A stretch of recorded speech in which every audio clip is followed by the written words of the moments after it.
Just days before the official closing ceremony of Washington State's only execution chamber, Reuters was given access to the state penitentiary in Walla Walla, Washington, where 78 people, all men, were executed between 1904 and 2010. I think the death penalty in general is too much to ask a servant of the state to do. Richard Morgan is a former Department of Corrections secretary for Washington State who oversaw executions. He later worked to have the death penalty abolished in the state.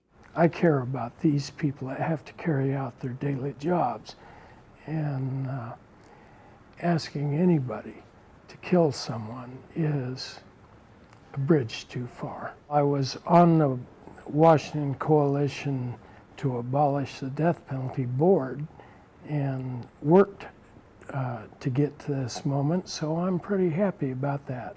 Morgan officially retired from his position as Director of Prisons at the Washington Department of Corrections in 2010, but has returned for various roles and appointments in the years since, while regularly speaking out against the death penalty.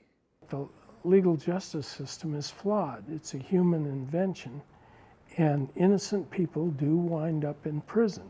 Innocent people can be convicted and sentenced to death, and I can't think of a nightmare worse than being involved in executing somebody that it turns out later never should have been.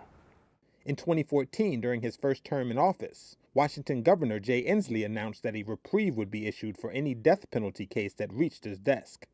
4 years later, the Washington Supreme Court declared the state's death penalty statute unconstitutional, but the law still remained on the books. That ended with Inslee's signing of Senate Bill 5087 on April 20th, 2023. Removing it from state law and officially abolishing the death penalty in the state.